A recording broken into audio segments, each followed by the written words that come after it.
"You're just the it guy." My family laughed, so I canceled $62,000 in support and replied, "Now survive without me." At my parents' golden anniversary dinner, the person I paid for my brother lifted his glass and declared loudly enough for everyone to hear. We all agreed, "Jake gets the memories." I got the $1.9 million lake house. My mother applauded, my father smiled. Mayan added, "Fair is fair." No one looked at me. I did not argue. I didn't inquire who we all were. I simply raised my glass, allowed the silence to lengthen, and said, "Congrats, I'll just take what's mine." Then I smiled quietly, unconcerned, as if I had already made a decision. I did not come there to fight. I came out of habit, obligation, and perhaps even hope. I reserved the venue, covered the $4,300 catering bill, and paid the band in advance because Dad stated they couldn't afford it this month. Even purchased a special cake with their wedding date inscribed in gold. Even so, I was not acknowledged in the speeches as a son, a family member, or as infrastructure. I sat through the toasts, jokes, and their laughter when my brother declared he never wanted the lake house anyhow. No wife, no children. What exactly would he do with it? Everyone laughed. Even Grandpa Joe glanced aside. I did not. I bit into the pricey fillet, wiped my mouth, and said nothing because I could already feel the shift, the mechanism kicking in. It was not wrath. It did not even hurt. It was evident in a chilly mechanical way. The kind that turns on after years of being tolerated but not seen. They did not want me at the table. They desired what I offered them, him. So I departed early and silently. There was no scene, just a smile, a nod to the waiter, and a note to my assistant. "First thing tomorrow, quantify every asset I've sponsored in that house." They wouldn't see the consequences because, in their minds, I was always the dependable one, the fixer, the donor, the ghost. But that night, I stopped being invisible and began keeping receipts. I didn't sleep that night, and it wasn't because I was upset. I had already passed that stage years ago. I remained up pondering, remembering patterns rather than specific experiences. Because the lake house wasn't the first time they divided the universe into what I could give and receive. I remembered when I covered my sister's $9,800 wedding banquet. When I inquired why she didn't inform me, she chuckled and said, "You don't have a spouse or kids. Might as well make yourself useful." I remember driving 6 hours for Christmas only to discover that my seat had been given to a neighbor. "She's alone this year." My mother remarked, "You'll be fine in the kitchen." The kitchen. And as I went peacefully and without incident, my sister wrote, "Wow, can't handle being overlooked, huh?" I remember checking my banking app that night and freezing the mortgage assistance I'd been paying, the streaming accounts, and the shared Prime gone. Then I remember the SMS I received at 9:04 p.m. That night, everything changed. We talked about it. "You've always been a failure. You ruin every holiday, every get-together. We don't need you anymore." That was their idea of closure. No surprise the lake house felt like the final punchline. Because to them, I was never a member of the family. I was only the finance, emotional labor, technician, and backup. I spent $12,400 for the landscaping that made their anniversary party feasible, yet I was not invited. When I inquired, my aunt said, "Oh, it's just immediate family, I hope you understand." When I discontinued the payments, my father texted, "Don't be dramatic." Wasn't that always the phrase, "Don't be dramatic"? As if years of calm obedience could be transformed into tantrums the moment I stopped offering. I recall canceling my sister's wedding not out of vengeance, but because she spent my money as if she deserved it, as if I didn't exist. They constantly acted as if it was love and that I was assisting. But what they actually meant was that I was useful, that I remained mute. I would never say no, and I didn't for years because I wished they could see me. I figured if I contributed enough, meant enough, and paid enough, they'd finally view me as more than just the one who got it wrong. But they just never saw utility. I pay, and they clap, help. I give, and they distribute it among themselves. I show up and they humiliate me at every sporting event, family gathering, dinner, and milestone. I provided funding for the performance, The Illusion. The ideal family with a broken son who didn't ask for much but gave even more. They never thanked you. They simply expected I would keep turning there, sending money and claiming I hadn't noticed. But I noticed. When I was injured, they looked the other way. How my mother told others, "It's fine." Really? He still has one good arm. As if it made me recoverable. My brother used to laugh and nickname me RoboCop every Thanksgiving. As if I were a party trick. My father said, "We're not going to walk on eggshells just because you had a bad year. One bad year." That's how he described the decade I spent reconstructing my life. That is the pattern. They don't think I'm important, yet they need me. They want presents without the giver, services without the person, and access without acknowledgement. I used to assume they didn't realize how much I gave. But it wasn't. They knew. They relied on it. That's why the lake house was no surprise. It was only the last confirmation. And as I glanced at the tumbler of whiskey in my fingers that night, I came to a decision. I would not continue to give my money, my silence, or my identity. I'd take everything back, because I wasn't the son who returned home to make things right anymore. I was the son who returned to turn the electricity off. I didn't make a big deal the morning after the lake house announcement. I made a list of each room and thing, not out of spite, inventory, or clarity. Everything I had bought, installed, paid for, or maintained over the years belonged to me again. By 9 a.m. I was in the driveway. My brother opened the door wearing workout shorts and a protein shake. He didn't say anything, just stood there like someone who realized the tide had gone out and all the buried debris was beginning to emerge. First, the obvious. My smart lock was uninstalled in 3 minutes. Dad's sound system and 65-inch-old TV, which I bought for him because he deserved a real movie experience, are now gone. The central Wi-Fi mesh I established last year to prevent internet drops during my mother's Zoom calls has been removed. The lighting control app, the kitchen's smart faucet, and online access for the security camera are all gone.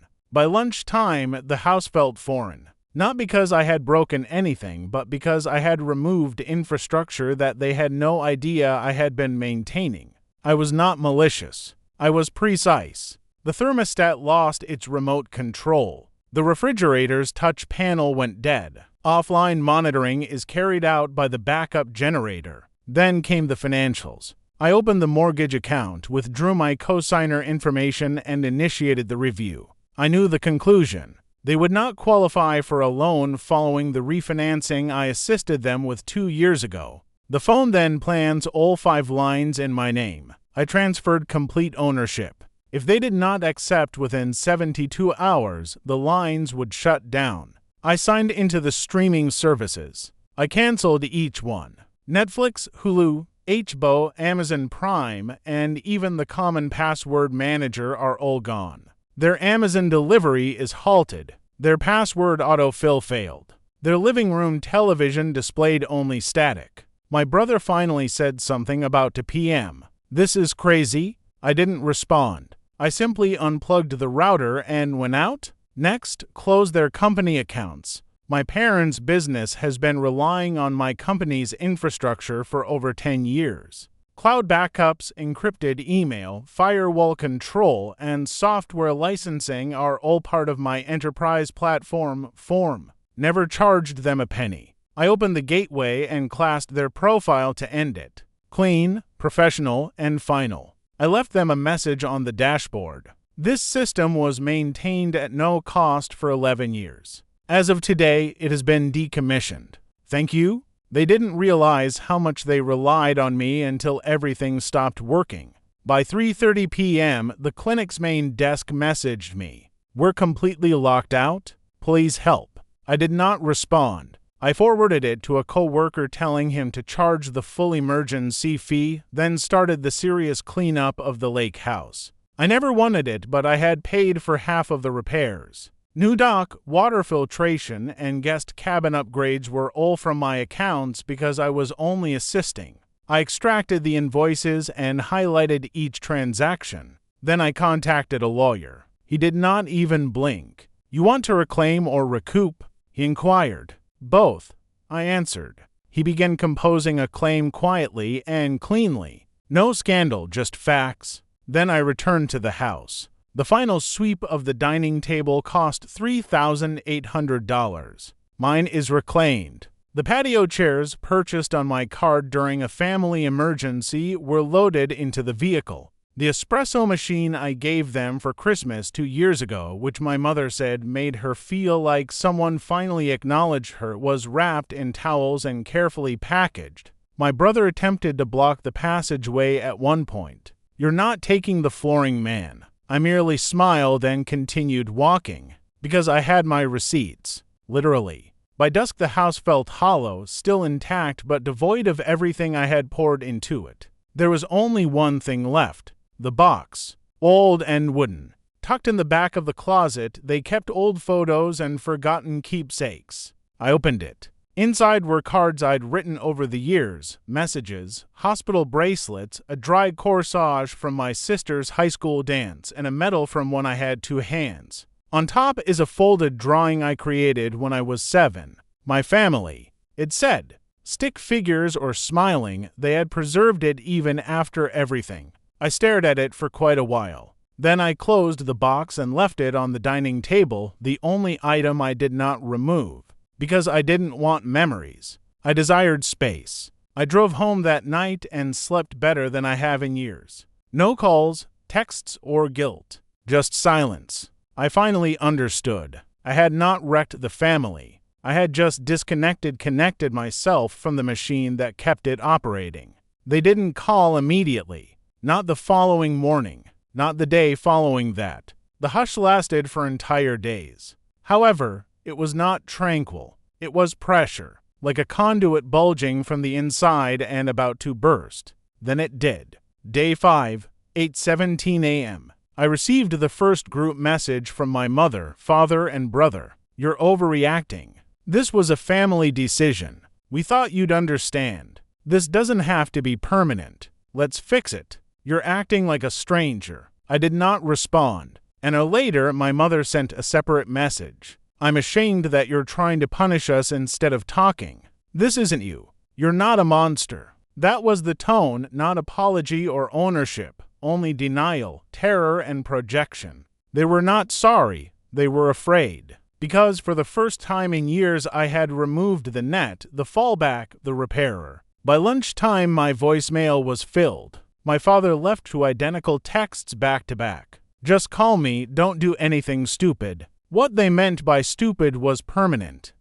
They knew I wasn't lying anymore. The situation worsened by the evening, and Gloria shared a vague Facebook status. Some people will throw away blood over ego. Subtle. Not enough to identify me. But everybody knew. The smear effort then escalated significantly. It began with a message from my cousin Tasha. They're saying you're having a breakdown. I attached a screenshot from the family group chat, which I was no longer a member of. My brother has written he's been acting differently lately. We need to give him space. He's not thinking clearly. Then my mom. This is what happens when you bottle things up for years. He was always so distant. They weren't simply attempting to gain compassion. They were rewriting history. I was not strategic. Tragic. I was in a downward spiral. I was not setting boundaries. I was dangerous. Despite this, no one messaged to inquire as to what had truly occurred.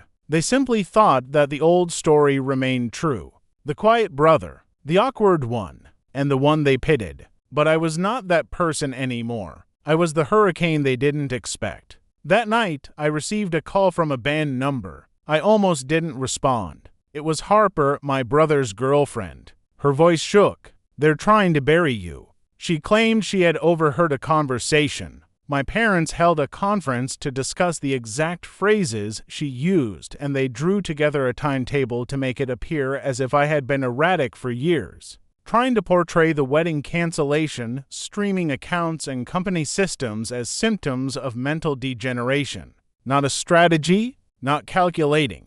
Breakdown? Harper claimed that even the therapist they had previously hired was becoming involved. My mother had contacted her and asked if she had ever observed any indicators. That's when I realized they weren't attempting to win me back. They were attempting to discredit me, to undo what I had done by painting myself as unstable. The emails appeared next.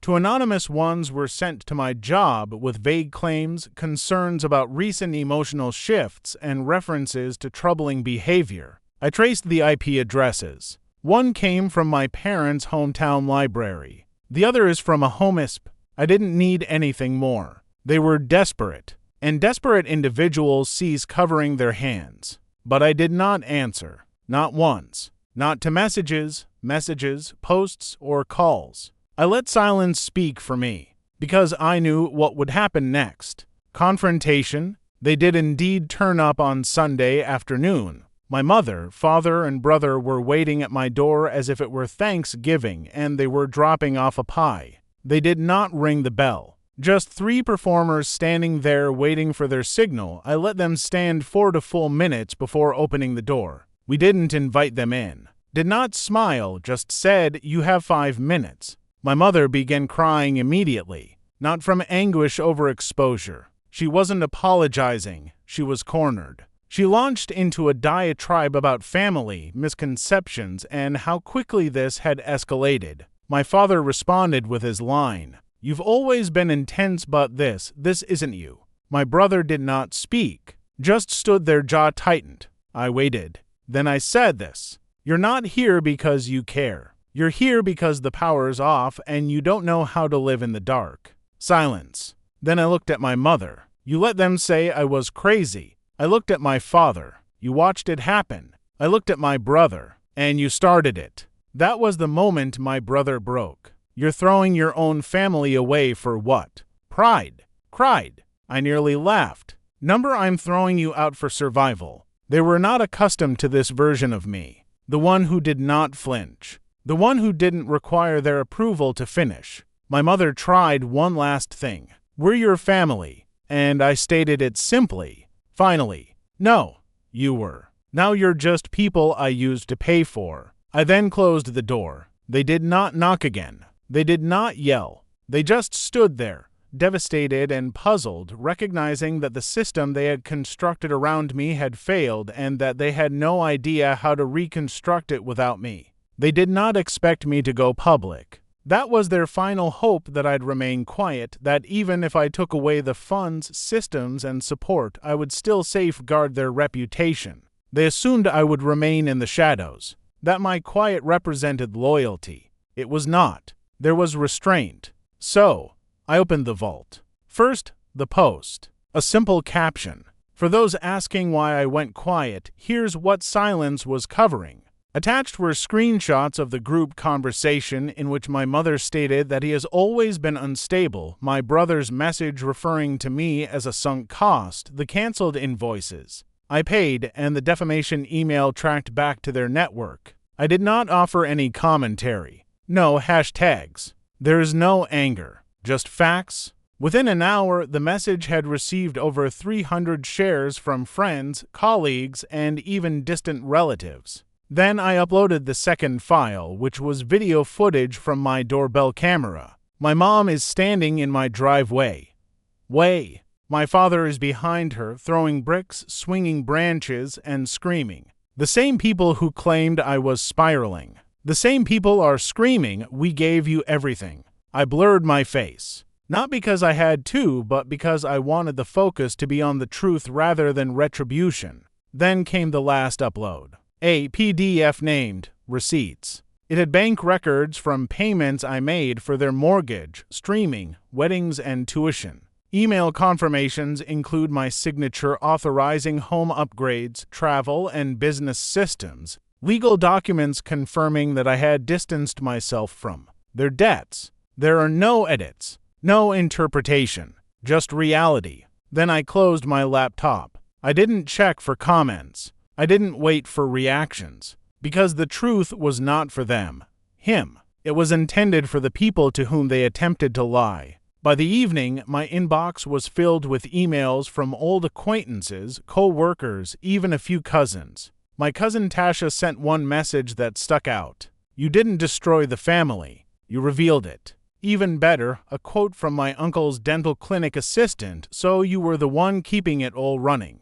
We had no idea. They always said you were just the it guy. We're sorry. That hit was different. Because that is how the family narrative has always been. I was the broken one, the helper, the unhappy one in need of a cause. And they realized I was the structure. When I went away, everything collapsed. There's no drama, no vengeance, just balance. My mother had removed her social media accounts the following day. My father's email auto-replied, out of office indefinitely. My brother went quiet online, erased old posts, and set his profile to private. It was not a shame, it was exposure. They couldn't spin it anymore, not while the receipts were public. And that's when the balance shifted. They did not simply lose a son, they forgot the story they told about him, them. They requested to meet one final time, no group message, no pressure, just a quick email from my father. If you've got 10 minutes, we'd like to see you. No drama, just closure. It was scripted, premeditated, and polished to sound plausible, as if they had finally engaged someone to edit their apologies. I didn't respond. I showed up. Same house. Same driveway. I walked away from the same front door months ago. My brother wasn't present. It was just my parents waiting in the living room as if this were some bizarre sort of a family counseling session. My mother sprang up when she saw me, her eyes already misty. My father did not move. Thank you for coming, she added, as if we were strangers conducting a commercial transaction. I did not speak. I nodded once and sat across from them. The room was quite clean, to staged. The fireplace flickered even though it was July. The coffee table was equipped with 2 mugs. One was named World's Best Son. My mother shoved it toward me as if it were going to reset the board. I did not touch it. My father cleared his throat. Then he started in 2. We reflected on what happened and what we said, and we want to make it clear. We did not mean to make you feel unwanted. He said it as if he was trying not to cross a legal line, as if this was a carefully crafted damage control statement rather than a confession. My mother responded next. You've always been really powerful, so capable. We hadn't realized how much pressure you were under. They hadn't realized. That was the theme of the day. We now disregard you. We have now utilized you, just an oops. We hadn't noticed. I let them talk. I allowed them to express their regrets about how things looked. They were saddened that the family was so broken now. They talked about treatment, regaining trust, and beginning over. They utilized every phrase except for the ones that mattered. We were mistaken. We were cruel. We treated you like a service, not as a son. Finally, my father added, we miss you. Then came quiet, waiting, something, and I gave them something they didn't expect. I stood up calmly, composed, and said, you did not miss me. You missed the infrastructure. You missed out on funding. You missed the version of me who paid, remained silent, and made you believe it was love. My mom let out a gasp. My father blinked as if someone had smacked him. I did not stop. You do not miss me. You miss what I gave you. Free labor? Silent compliance? The automatic answer is yes. I turned to my mother. You allowed them to lie about me. You let them claim I was unstable. And when I remained silent, you called it serenity. It wasn't peaceful. I was the one who survived you. Then to my father, you taught me that loyalty equaled obedience. That love was won through sacrifice, but that was not love. It was useful. They attempted to interrupt. I continued going. You cannot beg for grace after decades of casual cruelty. You can't pretend this was a misunderstanding. This was a transaction. And I ultimately terminated my subscription. My mother started to cry. Not quiet tears, but heaving sobs as if she were auditioning for absolution. I did not move.